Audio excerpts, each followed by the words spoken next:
প্রকৃতির একটা প্রতিশোধ আছে, আমরা প্রকৃতির সাথে অনেক অন্যায় করেছি, অবিচার করেছি, সেই জায়গা থেকে আসলে প্রকৃতির প্রতিশোধ নেওয়ার জন্যই এমন একটি সময় আমাদেরকে ফেলেছে।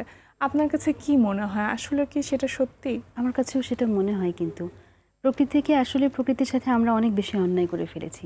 এই যে গাছ কাটা, পশু পাখির সাথে পশু পাখিকে বেঁধে রাখা, ধরে রাখা, হ্যাঁ এখন আমাদেরকে কিন্তু থাকতে হচ্ছে, তাই না?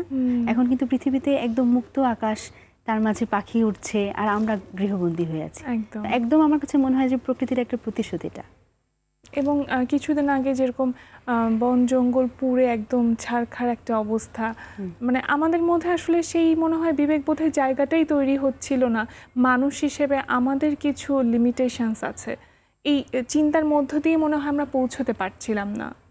আমার তাই মনে হয় যে এখন আমাদেরকে যদি আল্লাহ তাআলা আমাদের জ্ঞান দেয় এবং আমাদের বিবেক দেয়, সেরকম করে আমাদের সুচিন্তা হোক, আমরা ভালো হই এবং আমরা এই পরিস্থিতি থেকে মুক্তি পাই, সেটাই চাই আসলে, আর কিছুই চাই না। হ্যাঁ, এবং এরকম একটি সংকটের মধ্যেও অনেককেই দেখা গিয়েছে যে যারা মাস্ক ব্যবহার করছে বা গ্লাভস ব্যবহার করছে, তারা কিন্তু আসলে রাস্তার মধ্যেই সেই জিনিসটি ফেলে রাখছে।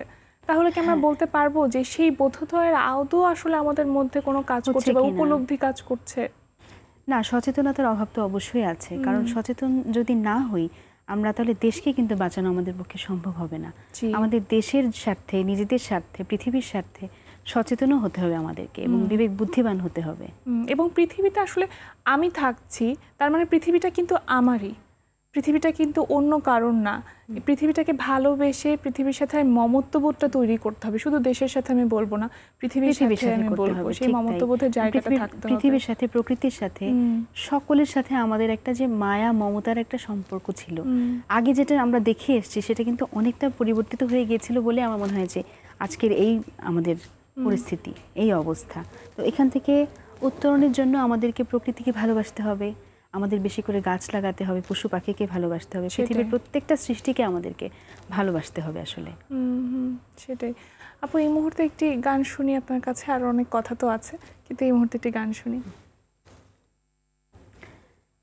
তাওহীদের মুর্শিদ আমার, মুহাম্মাদের নাম মুর্শিদ, ওই নামের রশে ধরে যায় আল্লাহর পথে, ওই নামের রশে ধরে যায় আল্লাহর পথে, ওই নামের বাতি জেলে দেখি আরশের মুকাম মুর্শিদ মুহাম্মাদের নাম।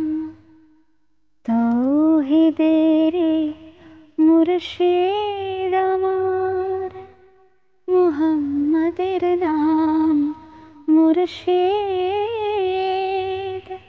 মুহাম্মাদের নাম। বাহ, খুব সুন্দর। আমাদের মানুষ হিসেবে প্রকৃতির উপরে কিছু ভূমিকা আছে, তাদের উপরে কিছু করে রেখে যাওয়ার কিন্তু একটা দায়িত্ববোধের জায়গা আছে। একইভাবে মানুষের জন্য মানুষের অনেক কিছু করার আছে। বর্তমান সময়ে আসলে অনেকেই আমরা দেখেছি যে তারা হয়তো দান করছে, কিন্তু সেটা আসলে খুব বেশি শো অফের জায়গা হয়ে গিয়েছে না, সেটা তাদের মানুষকে দেখানোর ক্ষেত্রে তারা আসলে খুব বেশি আগ্রহী।